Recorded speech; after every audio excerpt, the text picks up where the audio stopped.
La défense de Pskov, 1581 à 1582. L'hiver arriva avant les hommes. En 1581, le nord de l'Europe n'était qu'un cimetière blanc, mais sous la neige, la guerre brûlait encore la Pologne et la Lituanie, unies sous le roi Étienne Báthory, marchaient vers le cœur de la Russie. Leur objectif, prendre Pskov, la porte de la Moscovie. Derrière ces murailles de pierre et de foie, moins de 15 000 Russes attendaient plus de 50 000 envahisseurs. Étienne Báthory était plus qu'un roi. C'était un commandant implacable qui avait transformé son armée en une machine de guerre moderne. Artillerie de siège, arquebuses, ingénieurs italiens. Ces hommes avançaient avec la confiance de ceux qui avaient déjà pris Polotsk et Veliki Luki. Le tsar Ivan le Terrible avait perdu des villes, des armées et la foi de beaucoup. Mais à Pskov, il fit son dernier pari. Résister à tout prix. Pskov n'était pas une ville ordinaire. C'était une forteresse à double muraille de pierre, longue de 5 km, couronnée de 100 tours. À l'intérieur, les églises servaient d'abri, les moines combattaient comme des soldats et les paysans transportaient les munitions sur des charrettes. Tandis que les canons polonais rugissaient, les défenseurs répondaient par la foi et la poudre. Chaque tour résistait comme si elle avait une âme. Chaque clocher devenait une tour de guet. L'air sentait la fumée, la sueur et la prière.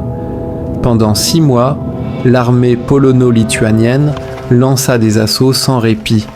Ils tiraient jour et nuit. Les murailles tremblaient, les blocs s'effondraient, mais aucune brèche durable ne s'ouvrait.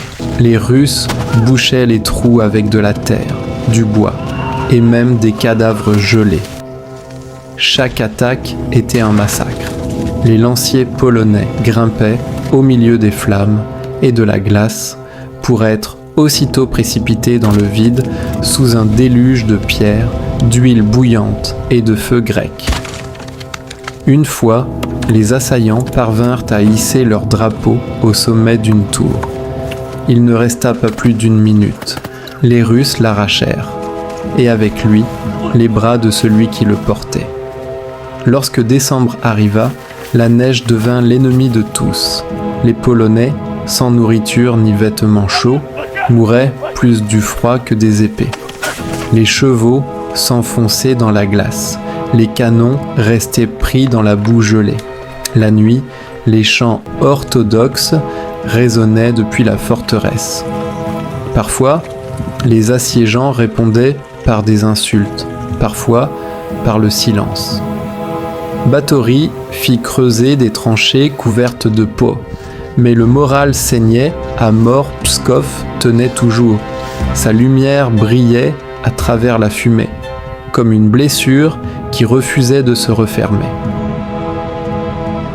En mars 1582, après des mois d'échecs, Étienne Báthory signa la paix. Non par bonté, mais par épuisement. Il avait perdu plus d'hommes qu'il ne pouvait en remplacer. La ville, qui devait tomber en 1 semaine, avait résisté un semestre entier. Pskov ne se rendit pas. C'était le dernier rempart de l'ancien tsar. Et bien qu'Ivan le Terrible mourut 2 ans plus tard, son ennemi ne put se vanter de l'avoir vaincu. Les Russes dressèrent des croix sur les ruines et gravèrent dans la pierre. Ici, les hommes sont morts, mais ne se sont pas rendus. La défense de Pskov ne changea pas les frontières. Elle n'apporta ni gloire ni richesse, mais elle changea quelque chose de plus profond. L'âme d'un peuple. À une époque où les royaumes se vidaient de leur sang pour l'ambition, Pskov prouva que la foi et la volonté pouvaient arrêter même la plus moderne des armées d'Europe. Ces murailles de pierre démontrèrent que la puissance ne triomphe pas toujours de l'esprit, que la résistance peut être une forme de victoire, et que certaines défaites bâtissent des nations. Après le siège, l'Europe commença à regarder vers l'Est avec prudence. La Russie, qui semblait au bord de l'effondrement, renaquit. Des décennies plus tard, lorsque d'autres envahisseurs traversèrent les mêmes terres,